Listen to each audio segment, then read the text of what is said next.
Hi! My name is Anix and welcome to my channel. In today's vlog ay kakaiba. Hindi muna tayo mag-react.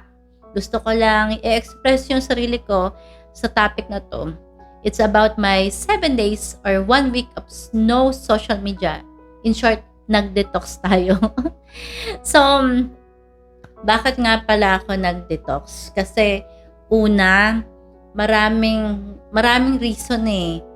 Una is medyo may addiction na rin ako sa scrolling kasi as a content creator ay gumagawa ako ng mga trending vlogs everyday. So, kumukuha ko ng mga topic from Facebook, IG, YouTube, ganyan, and TikTok. And then, somehow, may mga pumupunta sa akin ng mga algorithm. May mga pumupunta sa akin content na naapektuhan na pala ako. Hindi ko pala alam, like news, negative issue, bakbakan dito, bakbakan doon, or mga hindi magandang action films. So, sa araw-araw nung nag-scroll ako, habang naghahanap ako ng mai-content, so pumapasok lahat sila sa utak ko. Kasi, malakas ang imagination ko dahil nga content ako. So, nadadala yung emotion ko, especially na may history ako ng depression and anxiety since last year. Dahil marami din tayong pinagdaanan since 2021 to 2024, half 2024. So, matitindi. Pag sinabi kong pinagdadaanan ay all of the above. Hindi lang puso, pati isip, pati financial, pati life. Lahat yan. Lahat ng klaseng broken-hearted ay nasa akin na. Relationship ko with the social media ay ibang klase. Napupunta na sa emosyon ko at saka sa mental health ko. Nung alam ko na hindi na to nakakatulong sa akin, sabi ko, baka it's time for me to shut down muna my social media. So, ang TikTok ko, wala naman akong TikTok. Inalis ko na rin yun, kaya okay na okay ako. Ang inalis ko ay ang Facebook at IG. Although, ang IG ko ay entertainment side, may connection lang with mga artists and musician. And then, ang TikTok ko, wala na rin, matagal na rin, and nakatulong din siya maginhawa sa buhay na wala yung TikTok ko. Yun ang una-una kong inalis. Yung Facebook naman is seryoso side ko yun kasi andun yung mga talagang kaibigan ko nung since elementary pa, andun sila. Tapos andun yung mga kamag-anak ko both side. So yung serious side ko ang nakikita nila. And YouTube is my self-expression, and YouTube is my true and real colors of myself. At saka, yun yung artistic side ko, yung creativity, yung passion ko. In short, my YouTube is my one great love. Inalis ko yung TikTok ko noon. Wala akong naramdaman kasi wala akong malalim na connection sa TikTok. Puro kalokohan lang ang nakukuha ko doon. Puro, ano ba yun? Puro walang kwentang content ang nagagawa ko. Sa Facebook, okay lang. Pero na-FOMO ako doon, like fear of missing out. Kasi yung real life friends ko, imbes na invite ko para magkita kami kasi mas magandang nga daw connection in real life and personal kaysa mag-chat-chat lang. Pero nawala din sila kasi nawala yung connection ko sa lahat the moment na nag-deactivate ako. So, mahirap sa akin yun. And then yung IG, wala rin naman din akong special connection. Yun nga lang, marami akong event na na-miss. Doon talaga ako na FOMO. Kasi hindi ko alam na ang Bini pala ay pumunta na ng Alabang, hindi ko pa nakita. Di sana kinontent ko sila, di ba? So, yun talaga ang FOMO ko nasa IG. At habang wala ako doon sa world na yon, sa YouTube ako nagkalat din. Sa YouTube ako nag-spend time. Kumbaga, nakakatuwa. Yun yung positivity naman na parang walang distraction. Kasi madali ako ma-distract. Kunwari, gumagawa ako ng editing or content ngayon. Tapos biglang may nag-hi sa Facebook ko. So, hindi rin kasi ako nag-unread or sin zone. So, yun. Mahirap sa akin ng deadmahin ang mga taong nagme-message. Kaya, imbis na natapos na yung content ko, andun lang ako nakikipag-video call na pala sa isang tao na tumawag sa akin. Kaya sabi ko, mabuti rin nung nawala yung mga ganong sitwasyon. Kasi, na-concentrate yung sarili ko sa paggawa ng content sa YouTube, which is good. Kasi, wala nang distraction. Yun yung maganda. nakakapag-isip ako, marami akong mga binago sa pagba-vlog ko. So, kasi gusto ko medyo mas malawak pa na pagba-vlog, mas mag-widen pa yung aking self-expression. Kaya challenge din sa akin to bilang content creator na medyo may baguhin sa part ng pagiging content creator sa YouTube. Pero yun yung isa sa na-discover ko rin sa sarili ko mula na wala na ako ng social media. Tapos, ang positive experience pa sa pagkawala ako ng social media ay natuto akong mas lumalim pa ang aking spiritual moment. Kasi dati, nagdadasal lang ako pag gusto ko sa bahay. Or nagme-meditate lang ako 5 to 10 minutes, mababaw pa. Pag kailangan lang.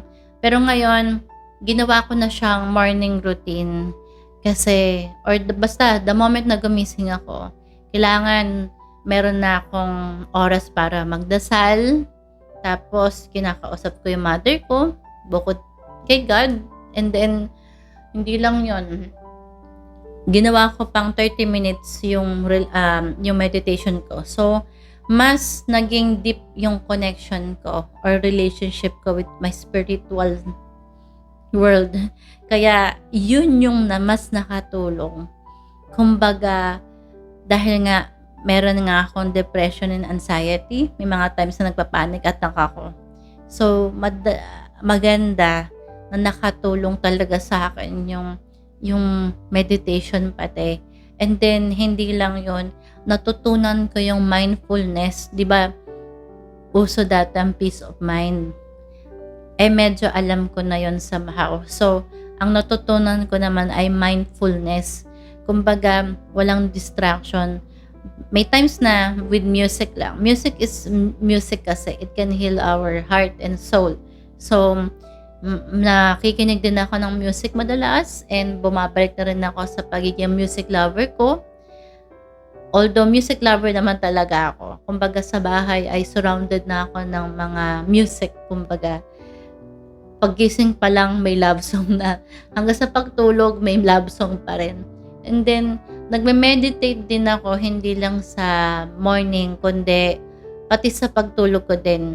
Bago ako matulog, naka 3 hours meditation ako. Kaya hanggang nananaginip na ako, naka-meditate pa rin ang utak ko. Yun yung magandang epekto sa akin. Pagiging spiritual active ko, mas natanggap ko yung sarili ko, mas nag-focus ako sa sarili ko, and then mas nakakapag-isip na ako kung ano yung dapat gawin.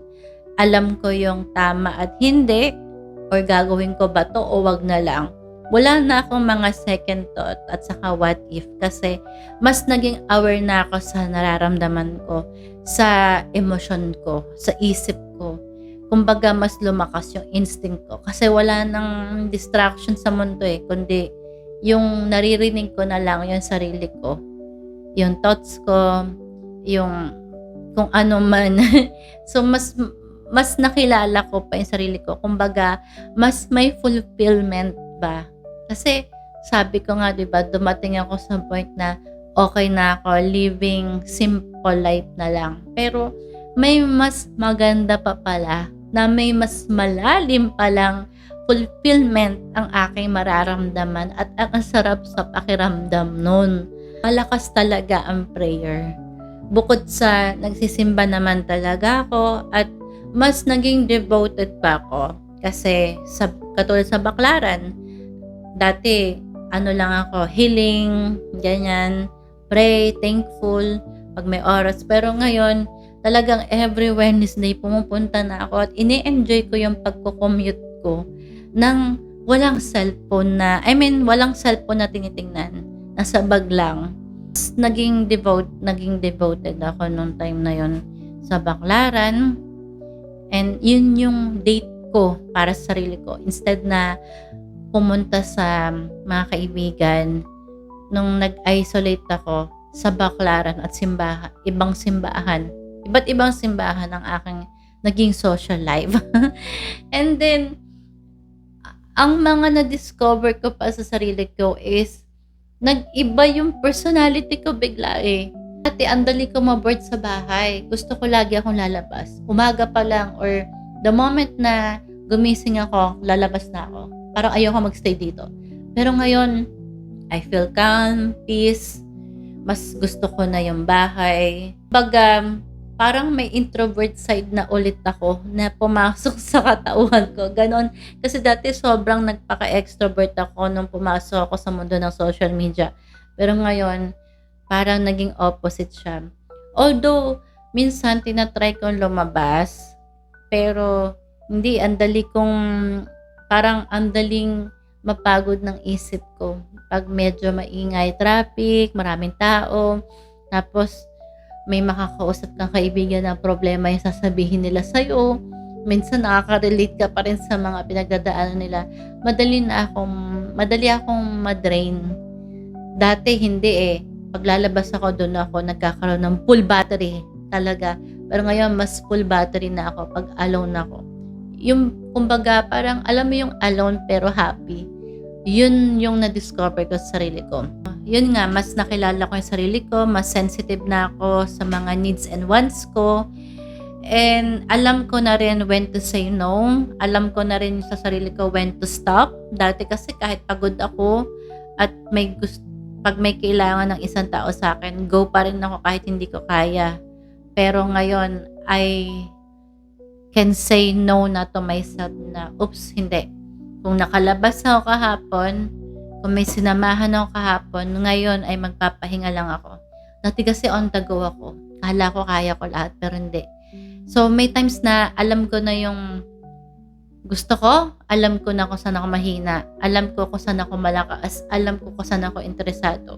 So, sinusunod ko na yung sarili ko. Kasi ayoko nung oo lang ako ng oo, pero hindi ko naman kaya pala. Kaya, yun yung mga na-discover ko habang wala sa social media. Mas naging malalim pa yung pag-uunawa ko sa sarili ko. At ang kinuwento ko ngayon, yun yung mga positive experience ko na pinagsama na rin alternative ng social media ko. And then, yun na rin yung mga experience ko. All in one na explanation yun. Imagine mo 7 days lang yun. Pero para akong nagbakasyon ng 2 months sa Rome. Na mag-isa. Para ako nag-self-discovery. Actually, hindi ko naman intensyon na dapat Monday aalis na ako para Tuesday magre-reflect. Hindi kusang lumabas kasi nga nag-mindfulness ako. So, yun yung resulta ng pagiging mindfulness ko. Although yun nga, may mga nag-shift na personality, may mga naiba sa akin. Imagine mo, no, in 70s, yung dami ko na-discover. So, kaya malaking tulong din yung mawala sa social media or mag-detox. Kasi ang dami kong na-discover sa sarili ko talaga. And, isa din yun sa challenge sa akin, especially na lahat kasi nabago ko in 1 second. Parang ganun. So, medyo na-pressure ako. And ngayon, unting-unti lang, parang one step at a time kasi baka madrain na naman tayo pag pinagsabay-sabay ko, tao lang naman din tayo. Ang alternative na nagawa ko is balik na ako sa pag-organize ng buhay ko. Hindi lang sa buhay ko, kundi sa gamit, sa bahay. Nag-organize na ulit tayo. And then, naging addict ako sa paglilinis, sa paglalaba. Ganyan eh. Tapos alam mo yung parang ang saya-saya nung natapos na ang lahat. Dati hindi ko alam kung anong gagawin ko. Umaga pa lang wala nang kwenta yung buhay ko kasi nga may pinagdadaanan ako. Kumbaga, naglulungkot-lungkot talaga, ganon. Kasi nga depressed, di ba? So, talaga palang darating sa point ng buhay mo na ganon, na pag talagang nalungkot ka, i-enjoy mo lang yung lungkot kasi somehow mapapagod ka din at marirealize mo na kailangan mo magbago. Bumalik na ulit ako sa pagde-design ng bahay, kaya ang bahay namin napaka-romantic. Siguro kaya na-addict na rin ako na mag-hangout sa bahay kasi parang ang peaceful ng bahay ko. Kaya dun sa mga kaibigan kong pumunta dito dati, medyo magulo pa kasi buhay ko nun sa kaisip. Maninibago kayo, makikita nyo ulit ang totoong ako na bumalik na mas better. Kaya, pag pumunta kayo dito, magugulat kayo kasi hindi na 'to yung katulad ng bahay na nakita nyo noong mga few years ago. Ngayon ay buhay na bahay na siya. Home sweet home na. Dati, medyo dramatic eh. So, nakakatuwa.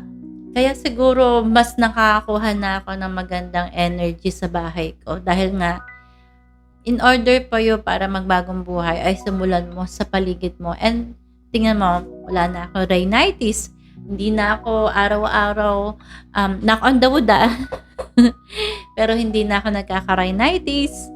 Hindi na rin ako mabilis magkasipon ng parang from flu, ganyan. Kasi pag flu season, akong unang-unang magkakaroon ng in-demand na flu season. Pero ngayon, knock on the wood and thanks to God na everything healthy naman ako, and I could really feel that kasi it's coming from the inside. Unlike dati, konting labas, may sakit na agad, konting kilos, konting gawa, may sipon na agad. Tapos halos araw-araw, barado ilong ko, hindi ako makakalabas, hindi ako makakagalaw, hindi ako makakapag-vlog. So, apektado talaga ang buong buhay ko. Pero ngayon, pati yung health ko, well-being ko, ay sumama din sa 7 days na aking deactivate. Imagine mo, no? Nag-detox lang ako. Ang daming nangyari mula head to toe. Yun yung impact niya sa akin. kaya sabi ko, kailangan akong gumawa ng vlog about this kasi gusto kong somehow ay ma-express ko ba yung nangyari sa aking 7 days of detox para lesson din sa ating lahat to, especially na lahat tayo ay nasa social media na, masyadong maingay na ang mundo at lahat tayo ay content creator na sa Facebook. Aminin natin yan, lahat na ng tao ay content creator. Parang sanay na tayo sa ingay ng cellphone natin. Kaya sabi ko, minsan masarap din magtumahimik muna at mindfulness para at least marami tayong maramdaman kung ano ba yung gusto natin, ano ba yung kailangan, ano ba yung dapat, 'di ba? Para mas makapag-isip tayo ng mas malalim para hindi na tayo magkamali kung ano man yung dapat hindi na tayo magkamali sa buhay ng mga desisyon. Yun yung mga natutunan ko din. Kaya if ever lang na minsan naguguluhan na rin kayo, na kunwari nakikita nyo nag-aaway-aaway ng mga kamag-anak sa posting, sa GC, naapektuhan ka na, naiingayan ka na, binabangayan ka na, pati ikaw ay parang naiinis ka na rin sa mga napapanood mo or nababasa mo. Kung ganon, minsan it's okay to take a break for a while. Tapos, just mind your own thoughts, mind your own self. Ang laki para akong, alam mo yung pakiramdam na in 7 days, para akong nag-retreat, para akong nag-confess sa pare, tapos nag-grocery ng 24 hours. Basta, ang sarap sa pakiramdam. So, isa talaga siyang challenge na masarap. Para sa akin, ito na yung pinakamagandang moment ng buhay yung nangyari sa akin for 45 years of my life. Dati, akala ko kung pupunta akong Boracay, magiging okay ang lahat. Pero, hindi din pala. May ganun, di ba? Yung parang pag may pinagdadaanan ka, pupunta ka muna somewhere. Tapos, yung pala, makakalimot ka lang. Pero pagbalik mo, kailangan mo pa rin harapin ang lahat. Pero, yung ginawa kong detox ng 7 days, iba, sobrang iba. Parang something magical happen in 7 days. At natutunan ko din yan sa mga content creators sa YouTube. Nung nag-iisip ako kung should I get out from social media for a while. At nung napag-aralan ko yung mga content nila, sabi ko, bakit kaya hindi ko na rin itry? Kasi I think kailangan ko na rin siya. Ang maganda pa nito, after 7 days, bumalik na ulit ako kasi nga, syempre, kailangan ko din naman ng socialite sa mga kaibigan. Hindi naman pwedeng mag-isa lang ako palagi. Pero alam ko na yung hangganan ko. Alam ko na yung isa-set kong boundaries. Alam ko kung kailan ako pwedeng lumabas at alam ko kung hindi. Alam mo yung mga ganon? Kasi ayoko nang i-waste yung energy ko sa iba na kahit hindi ko na kaya, I go on pa rin ako. And in the end, ako yung madedehado, yung buong, yung araw ko, yung mood ko, tapos sa akin din pupunta yung alam mo na, pag hindi mo nagustuhan yung mga nangyayari sa buhay mo dahil lang sa maling desisyon, magkaka-regret at complain ako. Ayoko nun. Ayoko na ng regret. Ayoko na ng complain. Kaya ang laking development na para sa akin itong detox na ginawa ko. And imagine mo no, parang ang weird pero grabe ang magandang outcome. Walang pangit na nangyari. Yun yung maganda. Ngayon kahit na naka-online lang ako sa mga social media ko, hindi ko siya tinatambayan, hindi na ako nag-i-scroll. Kumbaga, pag may time lang ako, check ko lang kung may message. Pag wala, alis. Ganun lang. May time pa nga, GC, umaandar na yung GC, nagtatanong kung nasan ako. Pero nagsisin lang ako. Kasi, minsan masarap din pala mag-unseen. Kasi, yun yung hindi ko nagagawa sa buong buhay ko. Imagine mo, kahit nasa gitna ako ng isla, pag may nag-hi, mag-hi back ako. Ganun ako katindi. Pero ngayon, diyan ka lang, saka ako sasagot kasi may ginagawa pa ako ngayon. Yun, marunong na ako mag-set ng boundaries sa sarili ko. Pero ang maganda nito, natuklasan ko kung sino yung mga totoong tao sa akin. Imagine mo, kunwari lang sa 50 na nasa Facebook ko, isa lang ang naghanap sa akin. Isa lang ang gumawa ng paraan para sabihin na kamusta ako. Doon sa social media detox, hindi ka naman nagpapa-VIP, hindi ka rin nagwa-wondering na sinong papansin sa'yo, pero magugulat ka na lang na may isang tao among the rest na concern pala talaga sa'yo sa totoong buhay. Yun yung nakakatuwa at yun yung na-discover ko pa. Kaya kung sino ka man, ite-treasure kita at alam mo yon, mahal na mahal kita dahil dyan, lalo. Kasi mahal ko na tong kaibigan ko to. At hindi niya alam, tinuring ko na rin siyang best friend. Actually, bago pa niya ako hanapin sa Facebook, tinuturing ko na siyang best friend. Lalo't ngayon na siya yung nag-iisang naghanap talaga sa akin sa Viber at gumawa siya ng paraan para hanapin ako, para kamustahin kung bakit ako tumahimik. Naging outcome, nakakapaglinis na ako ng bahay, nakapag-decorate, nakakapagluto na rin ako, nakapag-grocery na rin ako, and then na bumabalik na rin ako sa reading. Inuunti-unti ko, and congratulations, kahit sa isang chapter ay natatapos ko din siya kasi nga nasa more on editing kasi ako at saka vlog. So focus talaga ako sa paggawa ng video. Although hindi rin ako nag-i-script, 'di ba? Pero ngayon nag-i-script na ako, 'di ba? Umaasenso talaga yung sarili ko. So nag-a-upgrade. Ang sarap ng feeling na all in all nakapag-upgrade ako ng sarili ko na without asking advice from different people, kundi sarili ko lang. At para sa akin, malaking achievement na 'to at tuloy-tuloy pa rin ngayon ang aking ginagawang discovery sa sarili ko. Continue pa rin yung inner peace ko na kahit naka-online ako ay iniingatan ko pa rin. Tapos ito pang maganda ha. Ito, somehow ginagawa ko na to eh. Ang ganda ng New Year's resolution ko no, na parang for 45 years of my life, for the very first time ay natupad ko ng kusa ang mga gusto kong New Year's resolution at hindi ako nag-promise sa sarili ko, hindi ko rin to pinost. Kusang dumating lang talaga yung mga pagbabago sa buhay ko. Kaya kahit na marami pa akong pinagdadaanan, hindi na, mas alam ko na kung paano dadalhin ng aking problema in a nice way. Hindi na yung parang sobrang exhausted, yung sobrang depressed talaga na helpless. Ngayon, kahit marami pa rin problema, kaya ko nang harapin siya ng tama at gumawa ng way kung paano ko siya isosolve. Kasi actually, I'll say na hindi na ako broken-hearted, hindi na ako into regrets nga, hindi na rin ako nagsa-self-pity, and then hindi na ako wala na akong burden sa past. Mas lalo kong totoong na-forgive na yung sarili ko at saka yung mga nangyari. Financial na lang talaga. Which is normal problem sa lahat ng tao. Financial na lang. Doon na lang talaga ako, yun na lang yung aking problema sa buhay. Emotion, okay na ako. Na healing while moving forward. Kaya, which is masarap sa pakiramdam. At ito pa, nakakatuwa. Nakita nyo to? Ano yan?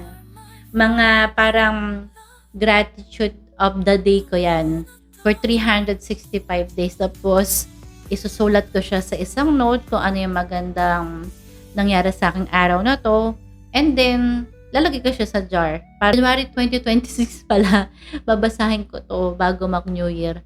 Para mas ma-welcome ko na mas maganda ang 2026.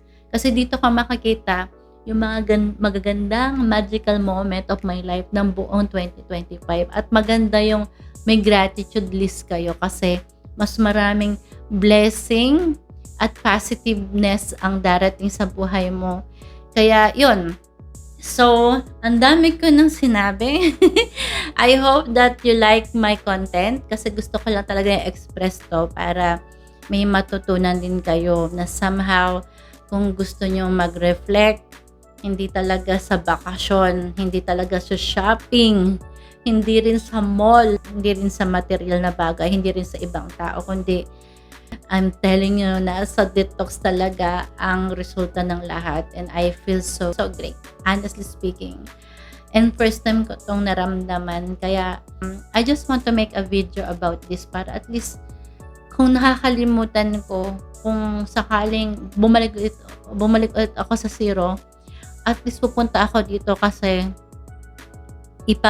parang kumbaga para sa akin dito, ipapa-remind ko na, hey, may mga ginawa tayo, di ba? So, tandaan mo to para ma-shift ka ulit sa positive energy. At if you really want to have a break, pag sinabing break, hindi lang to love life, guys, ha?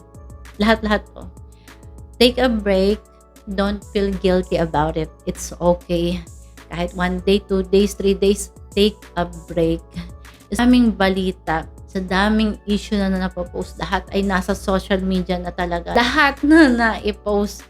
Kaya, ang mental health talaga ngayon, ang talagang importante. Kung may way kayo para mag-break, kung may way kayo para mag-therapy, go.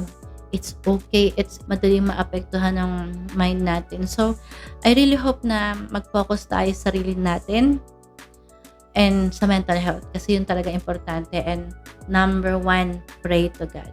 Pray talaga plus meditation. I'm telling you, mindfulness is... I hope you like my content. Bye! You are my beautiful love, a whisper in the night, a gentle dove. When the stars align and faith feels right, hold me close, hold me tight. When the dark nights, the sky anew with every touch I